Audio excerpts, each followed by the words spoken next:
ওর পোলার কথা শুনে আমার মনে হইতেছে যে এবার ঠিকই আমাকে টাকা কয়টা দেবে। আর 4,000 টাকা দিয়ে যদি আমার 40,000 টাকা পাই তাহলে তো কোনো সমস্যা নাই। আমি তোমার কথা মতনই ভাগের ভাগ যে কয়টা লাগে আমি দিতে আছি, কিন্তু তোমার কথা শুনতেই দিতে আছি। তাই তোকে কথা মতো সবাই মিললে যেরকম 4,000 টাকা উঠেই তোকে দিমু এই বড় সমাজে, কিন্তু তোকে কই যাইতে হবে যে তোরা লোনটা উঠাবি কবে আর আমাকে টাকা দিবি কবে। আরে মেয়ে আপনারা কি বোধাই, আমি কি এই যে 4,000 টাকা লই আড্ডে যাবো, আপনি কই দেবো না আমি কবে টাকা দেবো। আহান ওই টাকা জমা দেবো অফিসে, অফিস দিয়ে যেদিন টাকা দেয় সেই দিন আপনারা আমার লগে যাইবেন, যাইয়ে 1 লাখ ও হিন্দের ওই টাহালই বাইরে টাহালই বাইরেই আপনাকে টাকা সবাইতে যার যার পান ভাগ করে আমি দিয়ে দিব। এই হইলে টাহা আর কথা জানো মনে থাকে, যা কইছো এই জন্য ঠিক থাকে, একদম ই থাকে। এলো ধর। গুণে নেওয়া ভালো। আমার বানাইয়া বন্ধু একটা আচ্ছা টাকা পাইলাম।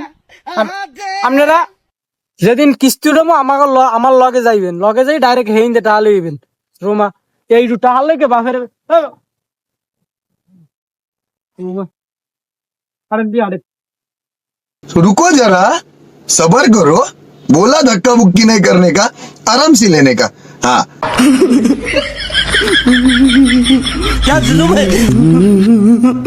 আজকে টাকা কোনো সিন নেই, টাকা দেবো আজ আমি আপনার। আজ যাই কও কটা খাইয়ে ভালোই হয়েছে, কয়টা টাকা ইনকাম হয়েছে, কয়টা চাল কিনতে পারবো মানে। আইসে চাউল কিনবে, মার তো খাইলেন ঠিক মতনই, আমি না গেলে তো ঠিকই দিলে। আমি যেরকম যাই একটা সিস্টেম করে আরো 4,000 টাকার প্রফিট লই চলে আইছি। আর চাউল মল করতে পারি না, তাহা আমার লাগবে সব।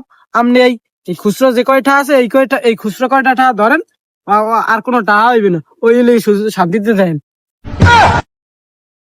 বাবু আর আর আর 500 টাকা দে বাবু, এ বাবু আর 500 টাকা দে। ওই নাসিরের ভাই বসিরে করা টাকা পায় আর মুখটা বন্ধ হওয়া লাগবে। আর 500 টাকা দে, দেখ এতে কিছু হইবে না। আজ তুই মোর কর দিয়ে দিলি। যা দিছি হইলে শুকুর করো। আমার কোনো কেউ লেগে দেহা সাক্ষাৎ করা লাগে না, বোঝো না। এবার টাকা খালি পাইলি টাকা দেখলেই খালি ভন ভন ভন ভন।